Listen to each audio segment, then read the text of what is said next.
He used the bathroom, drank 2 glasses of water, and helped her to drink even while keeping her more than half asleep.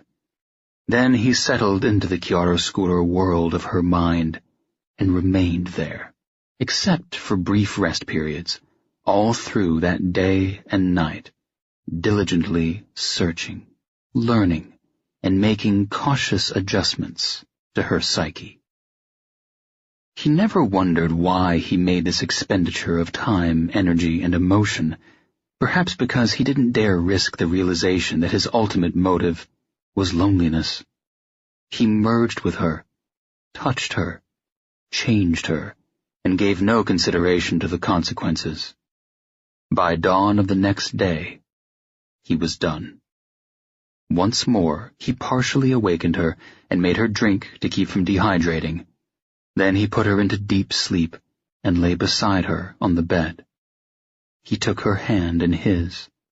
Exhausted, he slept, dreaming that he floated in a vast ocean, a mere speck, about to be consumed by something prehistoric swimming in the gloom below him. Curiously, the dream did not frighten him.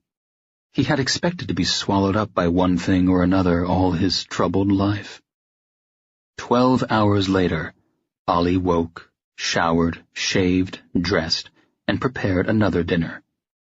When he woke the girl, she sat straight up again, bewildered.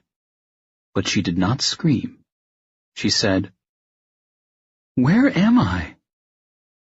Ali worked his dry lips, instantly unsure of himself again, but finally he managed to sweep his hand around to indicate the room that by now must at least be somewhat familiar to her. She appeared curious, ill at ease, but no longer possessed by that crippling fear of life itself.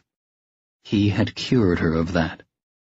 She said, "Yeah, you've got a cozy place. But how'd I get here?"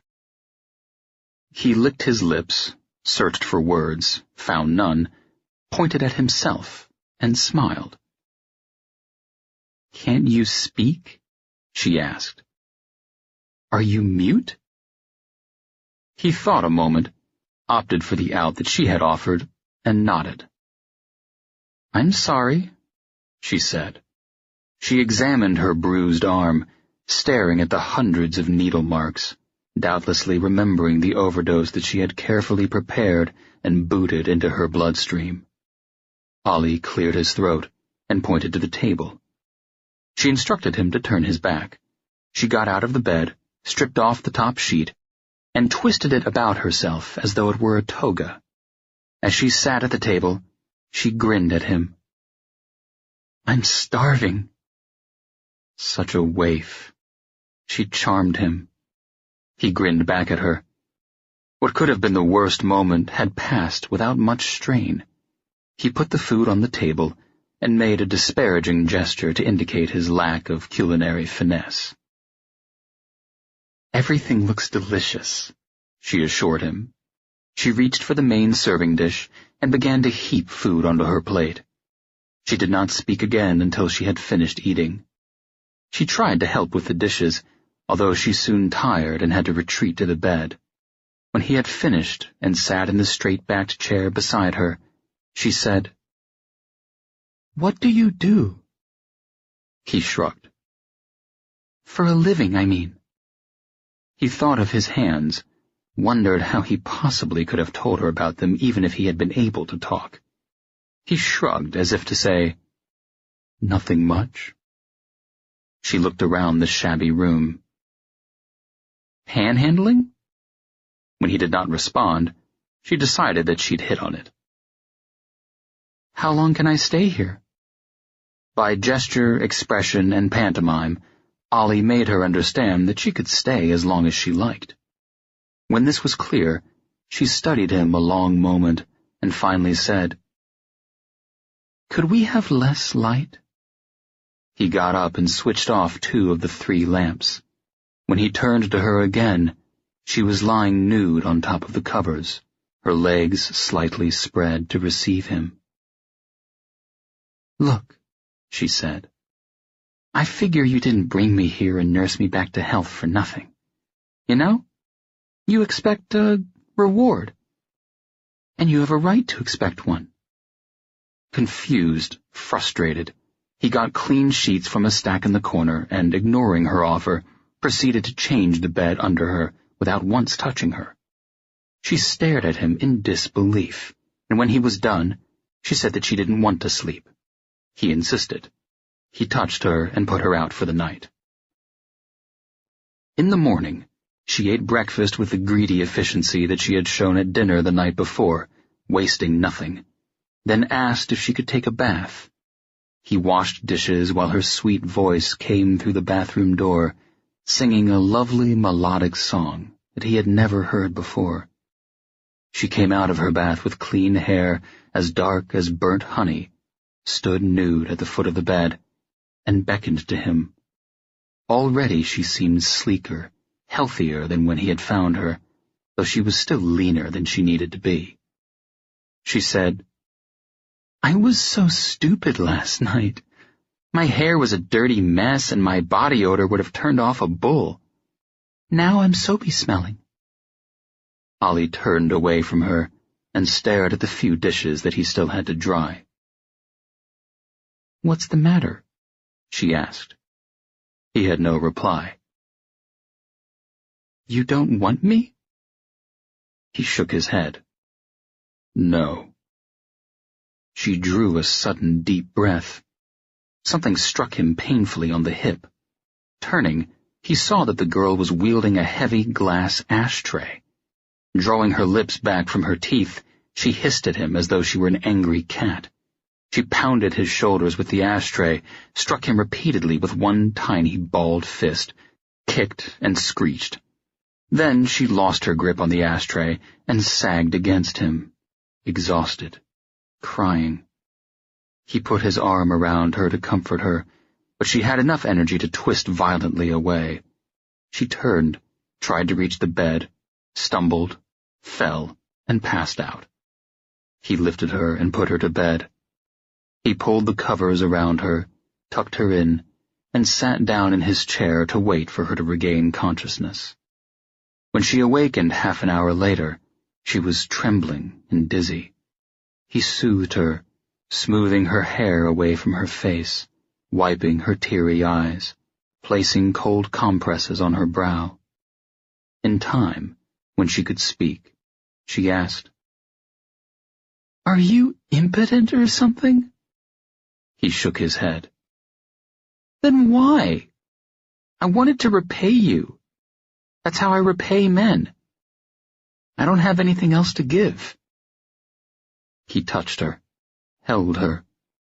With his expression and with his clumsy pantomime, he tried to make her understand that she had a great deal to give.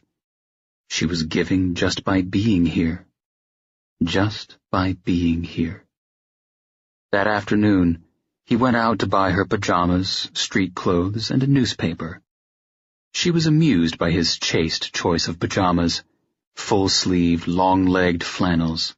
She put them on, then read the newspaper to him, comics and human interest stories.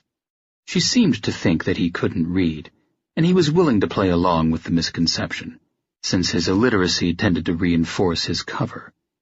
Winos didn't collect books. Besides, he liked to listen to her read. Her voice was sweet. The following morning, Annie dressed in her new blue jeans and sweater to accompany Ollie to the corner grocery store, although he tried to dissuade her. At the register, when he handed a non-existent $20 bill to the cashier and collected change, he thought that Annie was looking elsewhere. Outside, however, as they walked home, she said, "How'd you do that?" He feigned perplexity. "Do what?" "Don't try to fool Annie," she said. "I almost croaked when he grabbed a handful of air and gave change." He said nothing. "Hypnotism?" she pressed. Relieved, he nodded. "Yes." "You'll have to teach me." He didn't reply, but she was not going to be put off. "You have to teach me how you conned that guy. With that little trick, I wouldn't need to hustle my body anymore, you know? Christ, he smiled at that handful of air. How? How? Teach me, you've got to.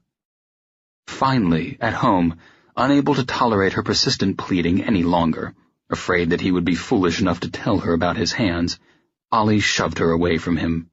The back of her knees caught the bed, and she sat down hard, surprised by his sudden anger. She said no more, and their relationship returned to an easier pitch. But everything had changed.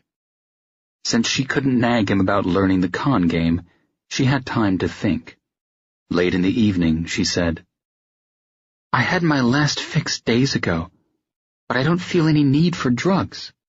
I haven't been this long without the crap in at least 5 years."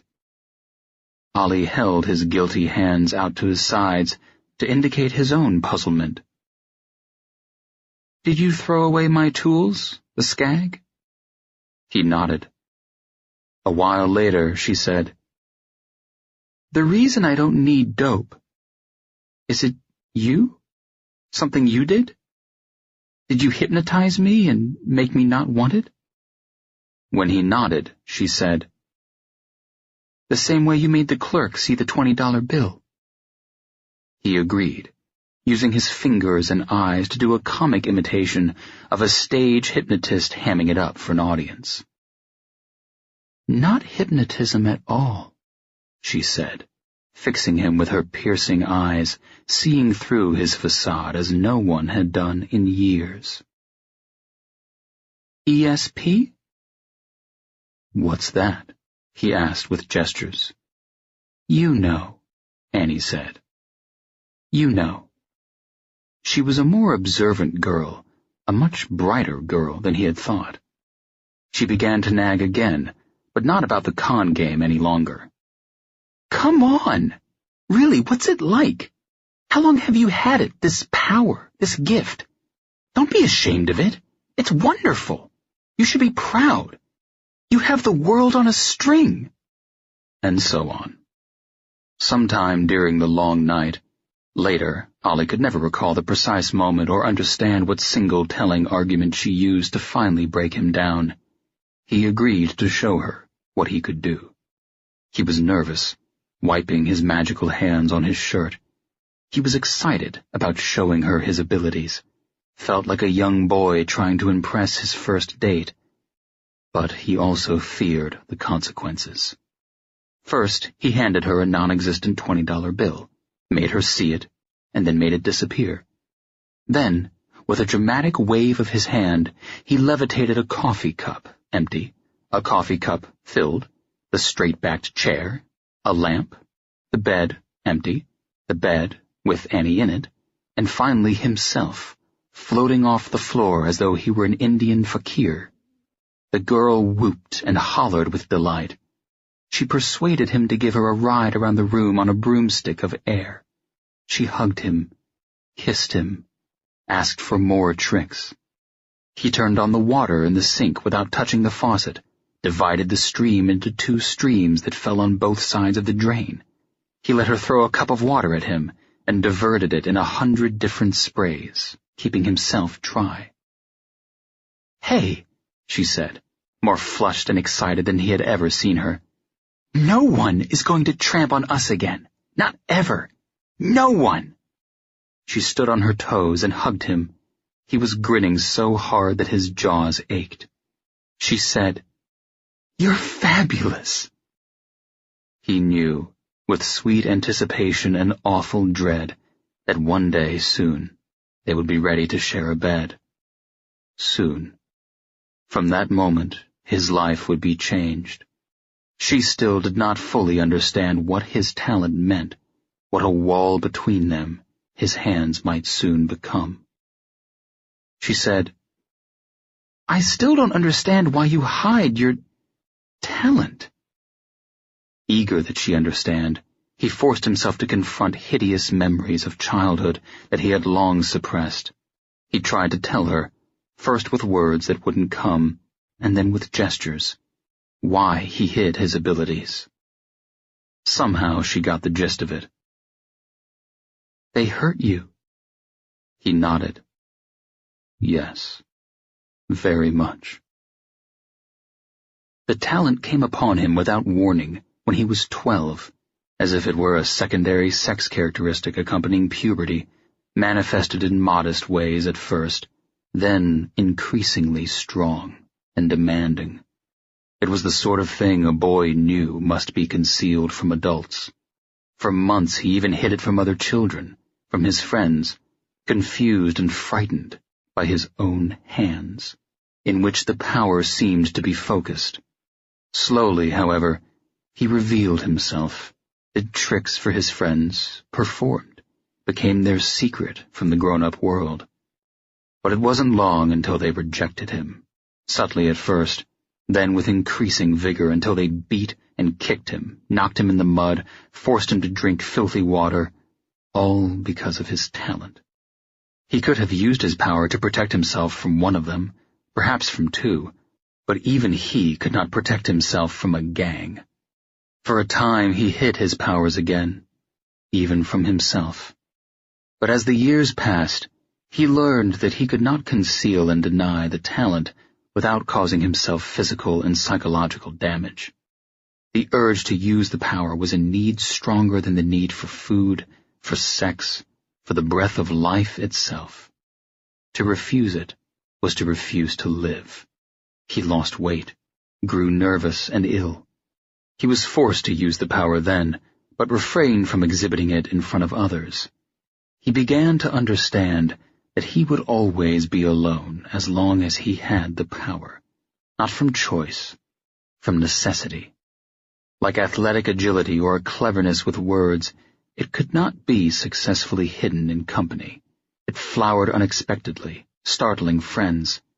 And whenever he was found out, friends were lost, and the consequences were more dangerous than he cared to face. The only sensible life for him was that of a hermit. In the city, he naturally gravitated to the life of a vagrant, one of the invisible men of the concrete jungle, unnoticed, friendless, safe. "I can understand people being jealous or afraid of you," she said. "Some of them, but not everyone. I think you're great." With gestures, he explained what little he could. Twice he grunted, trying words, without success. "You read their minds," she interpreted. "So? I guess everyone has secrets. But to hurt you for it." She shook her head sadly. "Well, you don't have to run away from it any longer. Together, we can turn it into a blessing. Us against the world." He nodded, but he was deeply sorry to have misled her, for at that moment, the mesh occurred. Just like that. Flick. And he knew that this time would be no different from others. When she learned about the mesh, she would panic. In the past, it had happened only when a relationship had progressed to intimacy. But Annie was special, and this time the mesh occurred even before they made love. The next day, Annie spent hours making plans for their future, while he listened. All day he enjoyed planning with her, for he knew that soon there would be no more joy to share. None at all. Nothing. The mesh made joy impossible. After dinner, as they lay on the bed holding hands, the trouble began just as he had known it would. She was quiet, thinking, and then she said, "Have you been reading my mind today?" It was useless to lie. He nodded. "Very much?" "Yes." She said, "You know everything before I say it." He waited, cold and frightened. "Have you been reading my mind all day long?" He nodded. She frowned and spoke firmly this time. "I want you to stop it. Have you stopped?" "Yes." She sat up, let go of his hand, and looked closely at him. "But you haven't. I can almost feel you inside there, watching me." He dared not respond. She took his hand again. "Don't you understand? I feel silly, rambling on about things you've already seen in my head. I feel like an idiot hanging out with a genius." He tried to calm her and to change the subject. He croaked at her like a magic frog with pretensions to princeship, but then resorted again to gestures. She said, "If we both had the gift, but this one-way thing makes me feel inadequate, worse than that. I don't much like it." She waited. Then, "Have you stopped?" "Yes." "You're lying, aren't you? I feel—" "Yeah, I'm sure I can feel you." Then the terrible realization came to her, and she drew away from him. "Can you stop reading my mind?" He couldn't explain the mesh, how, when he had come to care for her deeply enough, their minds had blended in some mystical fashion. He didn't fully understand it himself, though it had happened to him before. He couldn't explain that she was now almost an extension of him, forever a part of him. He could only nod in acknowledgement of the dreadful truth. "I can't stop reading your mind, Annie. It comes to me like air into my lungs." Thoughtfully, she said, "No secrets, surprises, nothing I can keep from you." Minutes passed. Then she said, "Do you begin to run my life? Make my decisions? Push me this way or that without me knowing? Or have you already begun to do that?" Such control was beyond his power, although she would never be convinced of that. Breathing rapidly, she succumbed to that naked fear that he'd seen often before in others. She said, "I'll leave right now, if you'll let me." Sadly, he put one trembling hand to her head and gave her deep but temporary darkness. That night, while she slept, he sensed into her mind and erased certain memories. He kept the wine jug at his feet and drank while he worked. Before dawn, he was done. The streets were bleak and empty when he carried her back to the alley where he'd found her, put her down, and placed her purse beneath her. She was still purged of all desire for drugs and in possession of a new self-confidence and a profound sense of her value as a person that might help her make a new life. His gifts to her. Ollie returned home without taking a last look at her clear, perfect face. He opened a jug of wine. Hours later, drunk, he unaccountably remembered what a childhood friend had said when he first displayed his power. "Ollie! You can rule the world! You're a Superman!" He laughed out loud now, spitting wine. Rule the world. He couldn't even rule himself. Superman. In a world of ordinary men, a Superman was no king, not even a romantic fugitive. He was simply alone. And alone, he could accomplish nothing. He thought of Annie, of dreams and love unshared, of futures destroyed. He continued to drink. After midnight of that day, he returned to Stasnik's restaurant to check the garbage for discarded tableware. At least, that was what he intended to do. Instead, he spent the night walking swiftly down a succession of dark, twisting alleyways and side streets, his hands held out before him, a blind man trying to find his way. As far as Annie was concerned, he'd never existed. Never.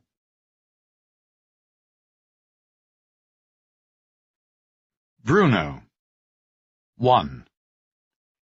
I was sleeping off half a bottle of good scotch and a blonde named Sylvia, who hadn't been so bad herself.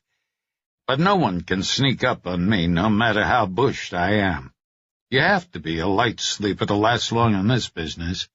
I heard the thump near the foot of my bed, and I was reaching under the pillow for my Colt 38 in the next instant. If I hadn't been out celebrating the successful conclusion of a case, the blinds and drapes wouldn't have been drawn.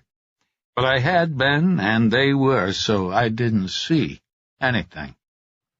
I thought I heard footsteps in the hallway to the living room, but I couldn't be sure. I slid out of bed, stared intently around the room. Brown gloom. No intruder. I pattered into the hall, looked both ways. No one. In the front room, I distinctly heard the rod of the police special lock pull out of its floor groove. The door opened, closed, and footsteps pounded in the outside hall, then down the apartment house steps. I ran into the living room and almost into the corridor before I remembered I was in my skivvies. It's not a building where anyone would care, or maybe even notice a guy in his briefs, but I like to think I have higher standards than some of the weird creeps I call neighbors. Turning on the lights, I saw that the police lock had been disengaged. I slid the bolt back in place. I carefully searched the apartment from the john to the linen closet. There weren't any bombs or other dirty work, at least as far as I could see. I checked the bedroom twice, since that was where I first heard him, but it was clean. I brewed some coffee. The first sip was so bad that I poured half the mug in the sink, wondering if the old plumbing could take it, and then laced what was left with some good brandy. Better. My kind of breakfast.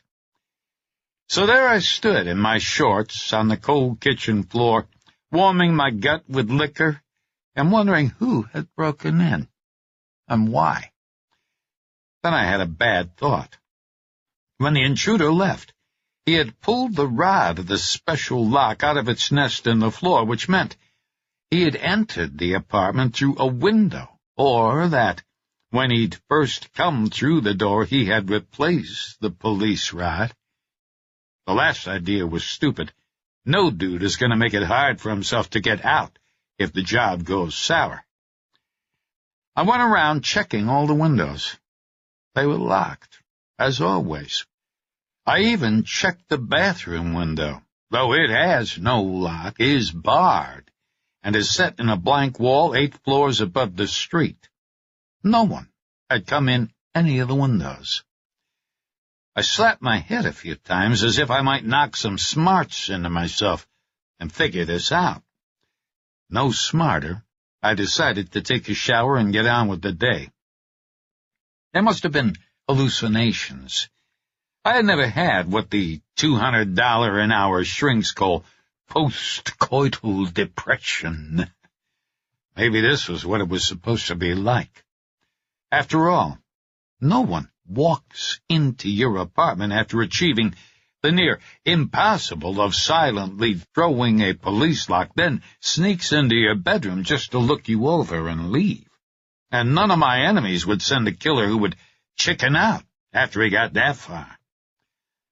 I finished the shower at 4:30 and did my exercises until 5.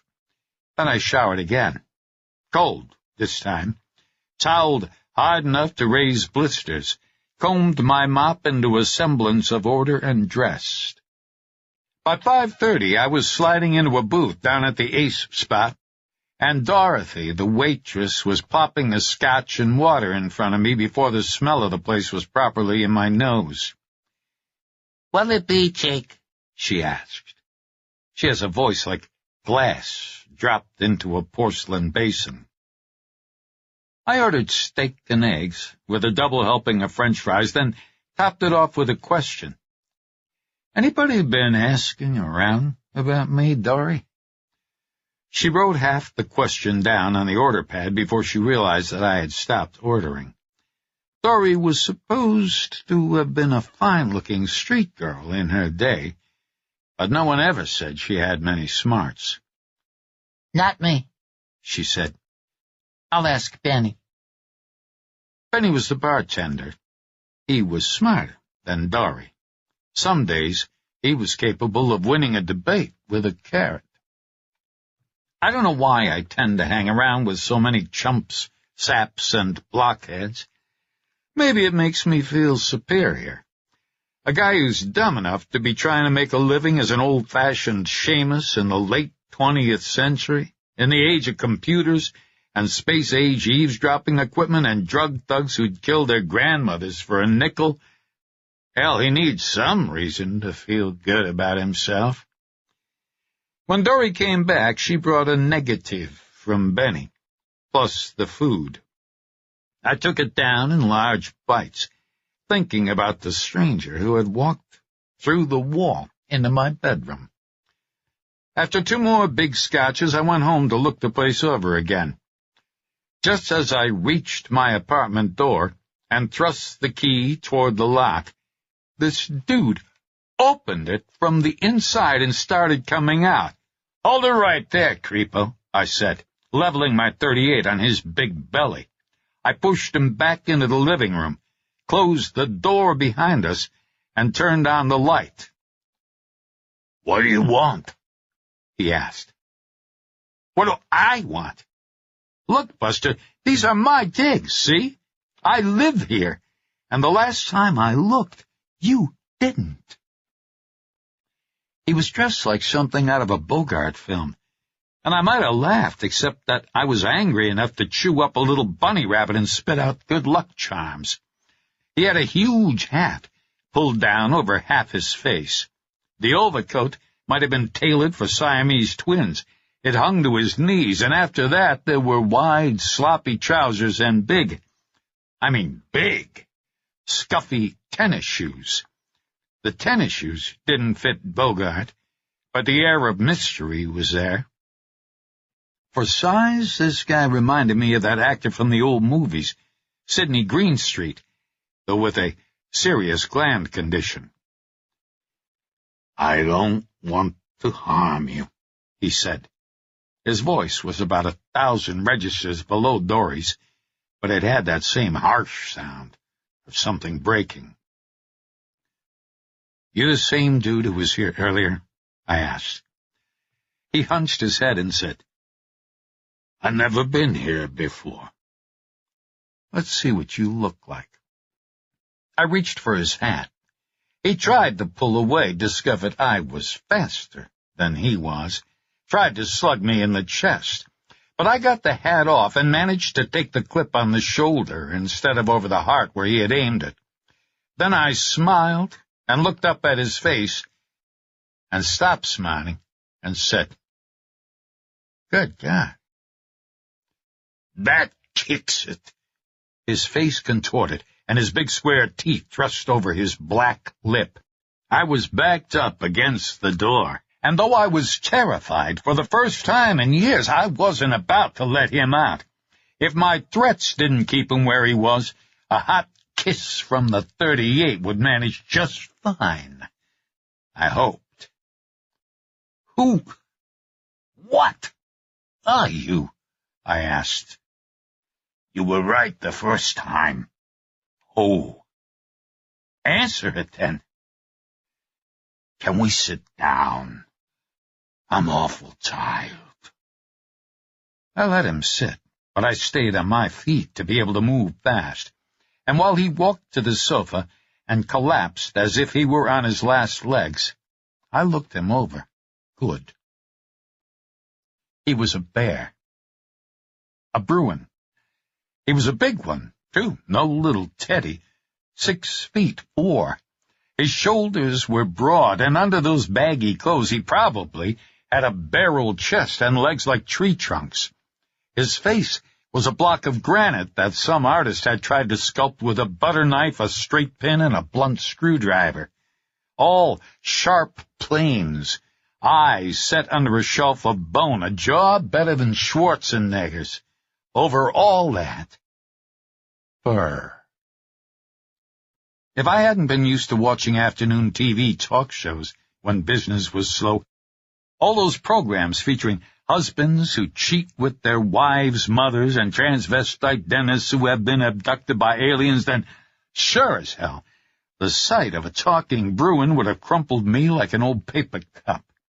But even being a couch potato in the 90s and facing up to what's creeping around on our city streets is enough to make you tougher than Sam Spade and Philip Marlowe combined. "Spill it," I said. "My name is Bruno," he said. "And?" "You only asked who I was." "Don't get cute with me." "Then you weren't being literal?" "Say what?" "By asking who I was, you were actually asking for a general accounting, a broader spectrum of data." "I could blow your head off for that," I told him. He seemed surprised and shifted uneasily on the sofa, making the springs sing. "For what?" "Talking like a damn accountant." He considered for a moment. "Okay. Why not? What do I have to lose?" "I'm after Graham Stone, the first man you heard in here a few hours ago. He's wanted for some crimes." "What crimes?"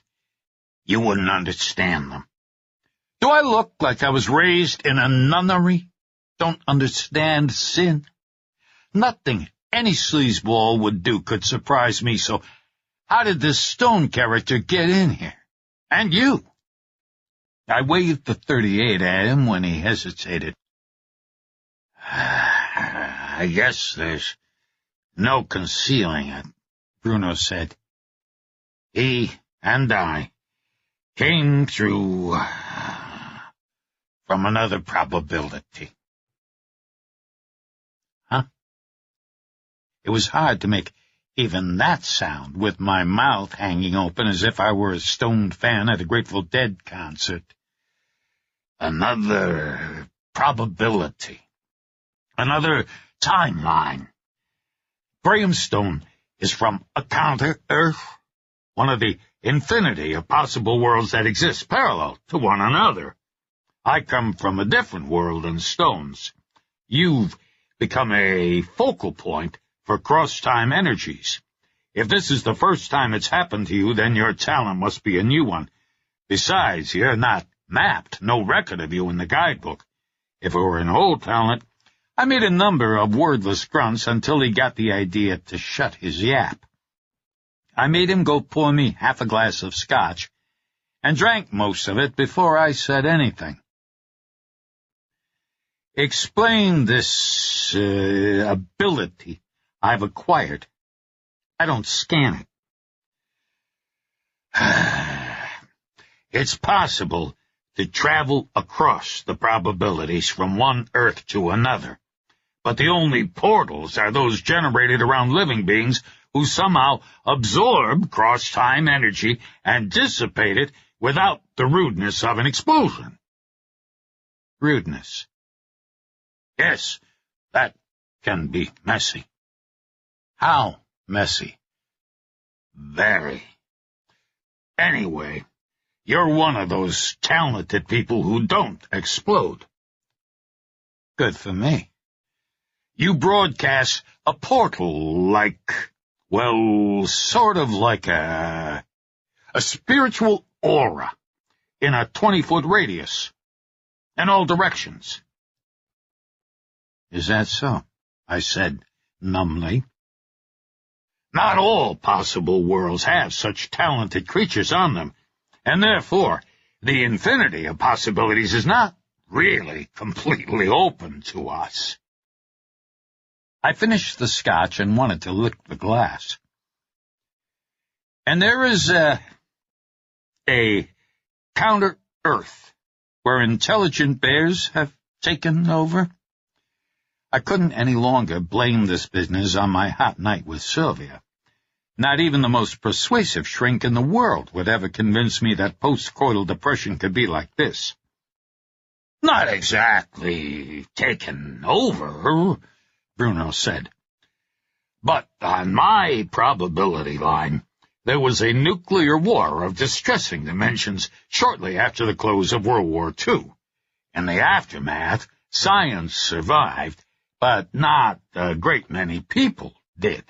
In order to survive as a race, they had to learn to stimulate intelligence in lesser species, master genetic engineering to create animals with human intelligence and dexterity. He held up his hands, which were graced with stubby fingers rather than paws. He wiggled them at me and showed all his square teeth in a broad, silly grin. "If I can somehow get us an appointment with Steven Spielberg," I said, "we're both going to be filthy rich." He frowned. "Steven Spielberg? The father of space travel?" "Huh?" "No, the movie director." "Not on my world."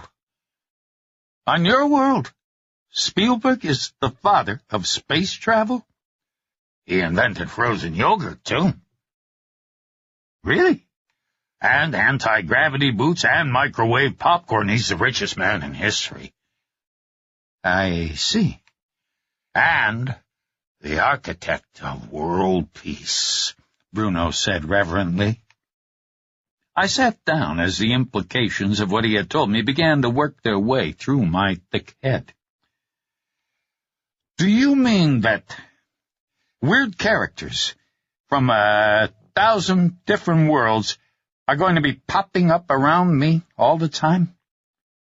"Not really," he said. "First of all, there just isn't that much reason to visit your probability. Or any other, for that matter.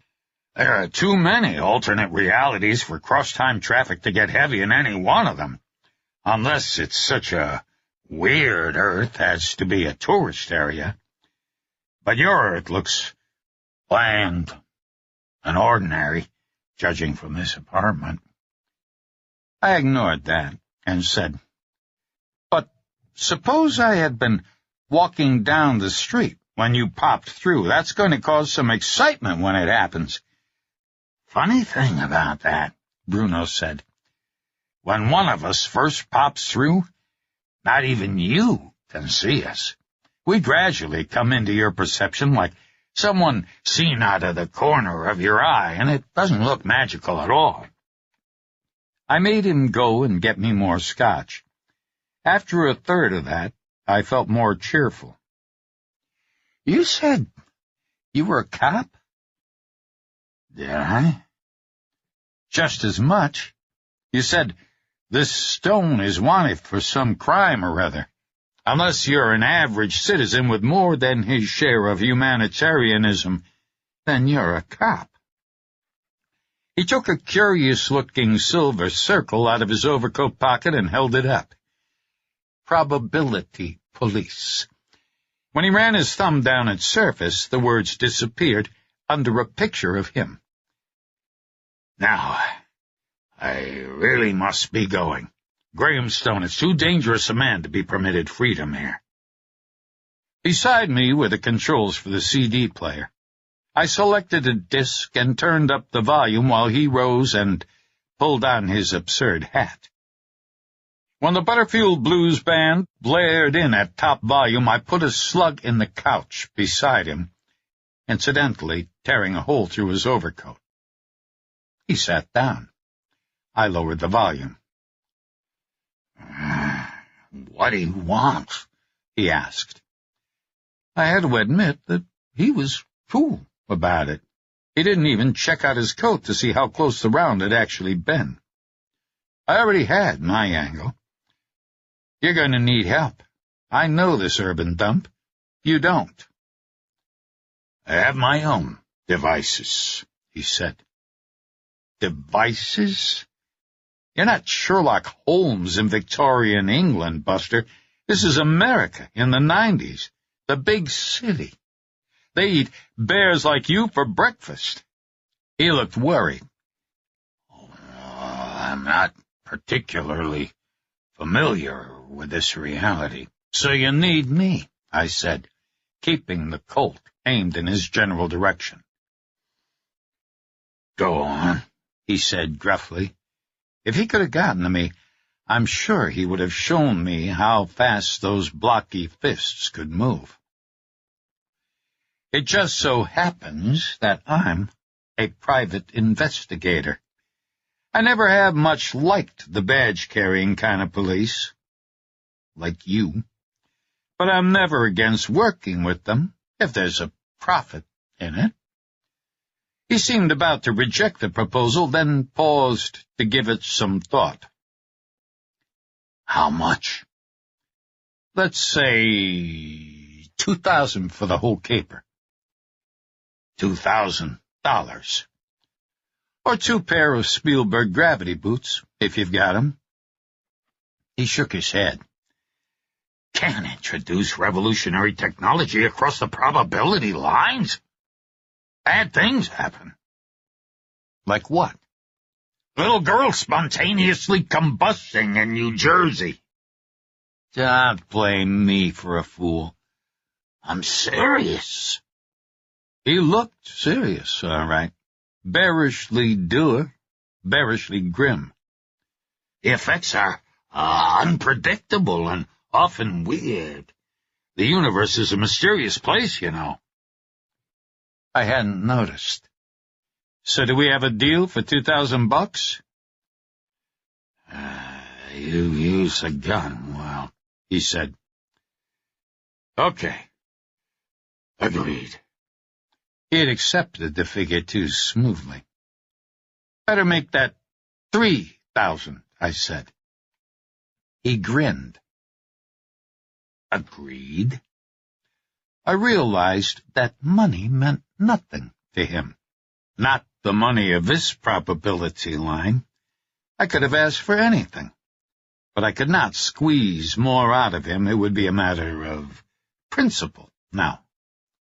In advance, I said. You have any money on you? He asked. I'll need it to see what sort of bills you have. I took $200 out of my wallet and flopped it on the coffee table in front of him. He lined up the 50s and 20s on the coffee table, then produced what appeared to be a thin camera from his overcoat. He photographed the bills, and a moment later, duplicates slid out of the developing slit in the device's side. He handed them across and waited for my reaction. They were perfect bills. But they're counterfeit, I complained. True, but no one will ever catch them. Counterfeiters get caught because they make a couple of thousand bills with the same serial numbers. You only have 2 bills of each. If you have more cash around, I'll copy that. I dug out my cash reserves, which were hidden in a lockbox in the false bottom of the kitchen cabinet. I had my $3,000 within a few minutes. When I had put everything back under the kitchen cabinet, with the original $200 in my pocket, I said, Now let's find Stone. 2. By twilight, when snow began to fall and the trails started to get hot, we were in an alley 2 miles from my apartment. Bruno checked the silver wafer that had been his ID badge, but that obviously served other purposes. He grunted approval at the shimmering orange color. It measured, he said, the residual time energy that Stone radiated, and it changed colors the closer we got to the quarry. Neat gadget, I said.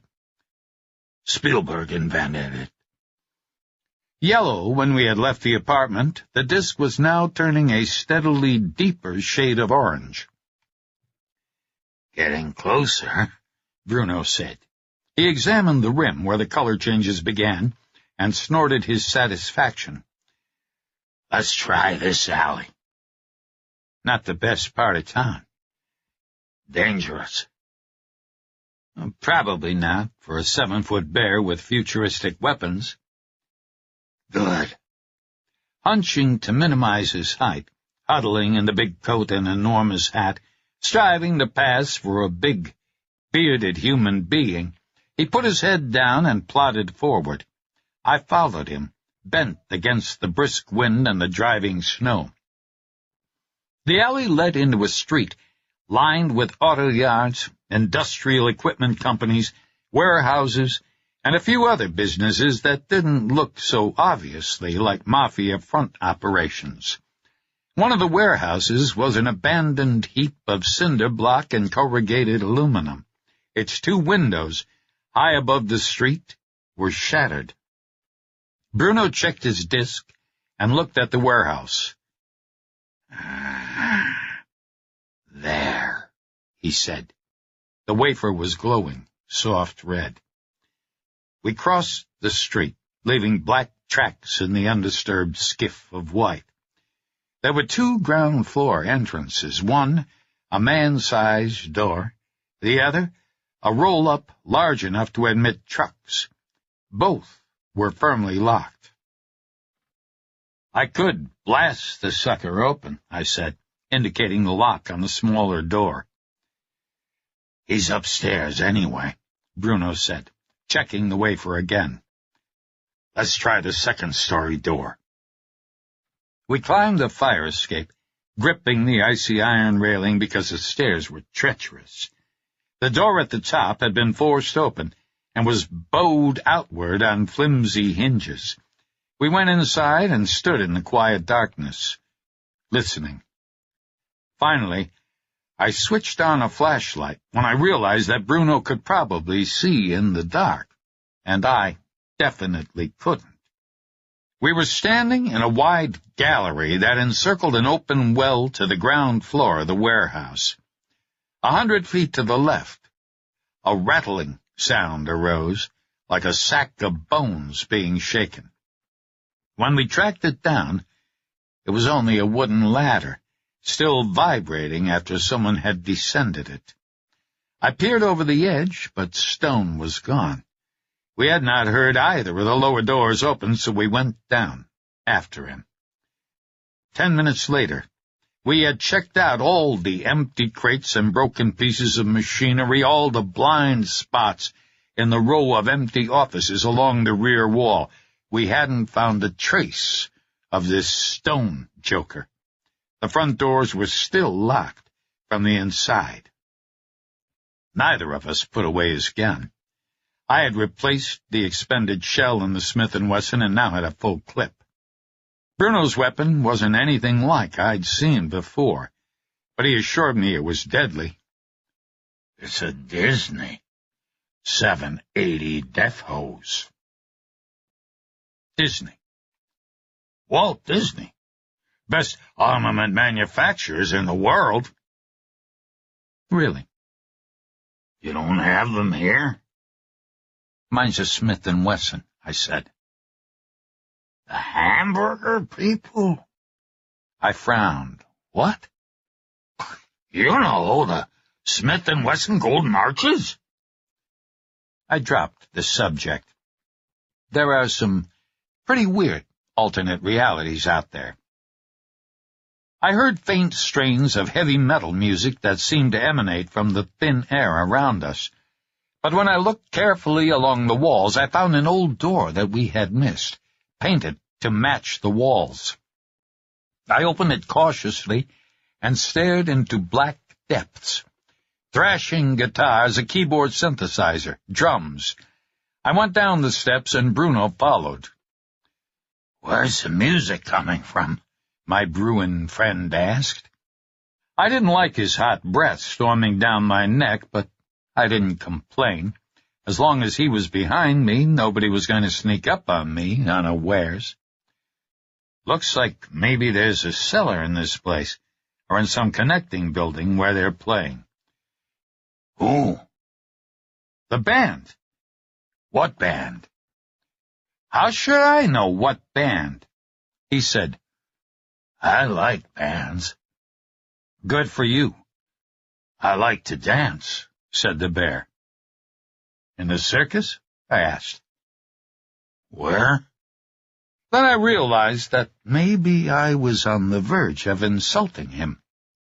After all, He was an intelligent mutant, a probability cop, not one of our bears. He was no more likely to have performed a dance routine in a circus than he was to have worn a tutu and ridden a unicycle. "We're getting closer," Bruno informed me as we continued down the stairs.